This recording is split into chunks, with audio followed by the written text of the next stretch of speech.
Ito na ang ating mga alagang sisi ngayon.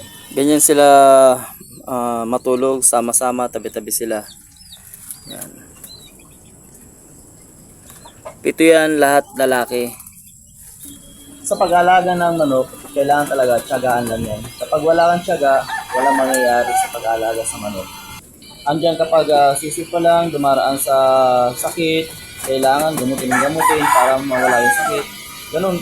Kasi once na nagkasakit yan, kailangan gamutin agad kasi nga kapag pinatagal mo siya ay maaaring madisgrasya yung mga alagang manok at hindi agad maagapan yung paggagamot sa kanila. Nilipat na natin sila dito kasi medyo malawak dito sa kanila, pero doon sa pinanggalingan nila ay medyo makipot. Ayan. Diyan sila dati nakalagay, ngayon inilipat natin yung mga maliliit.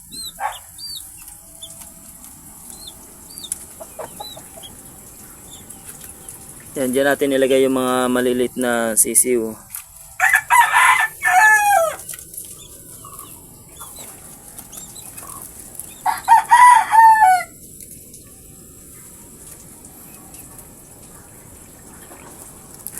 Yan, pag malalaki na sila, saka naman natin ito ililipat. Para ito naman mga to, ilalagay na naman natin dun sa kulungan para doon na talaga sila ma-develop. Kasi hindi pa natin pwedeng ilagay itali kasi nga may mga inahin tayong gala at baka sabungin lang sila. Kawawa naman yung ating mga alagang manok.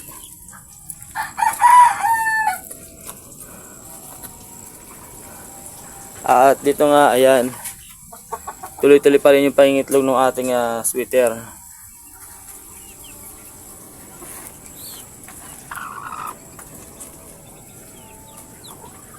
Yan pa yung ating mga inay na naglilimlim.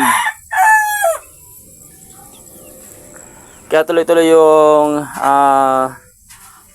pagpaparami natin dahil napakadami natin ng mga inahin na gumagala, pero ang ginagawa natin na broodcock ay yung ating mga pumasa na sa exam. At ito, ni isa ito, wala pa nagiging lahi itong talisay natin. Kasi di pa natin tested yung lahi nito. Pero yung ama nito na hatch 2 win, 1 loss yung ama nito.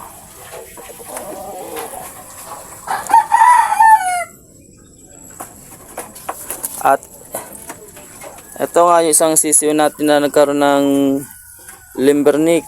Hindi natin alam kung anong pwedeng gamot dito. Pumipilipit yung kanyang liig, yung kanyang ulo. At ilang beses rin tayo naka-encounter ng ganito, kaso nga lang hindi natin mapagaling. So kung may alam kayo kung paano gamutin ito, para bumalik sa dating kalagayan, ay pa-comment naman sa comment section para maagapan natin tong ating sisiw. Kapatid po to ng mga bulik doon na maliliit. Yan, bulik din siya. Sayang at lalaki pa naman yung ating nagkaroon ng limbernick.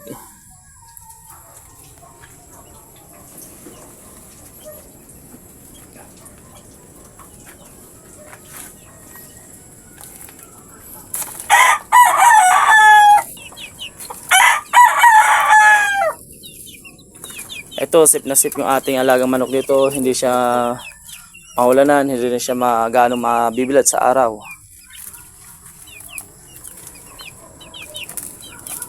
At ito yung kapatid nung pamasa natin sa exam.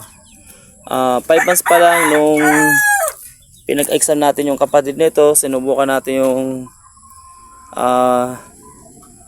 linyada nito.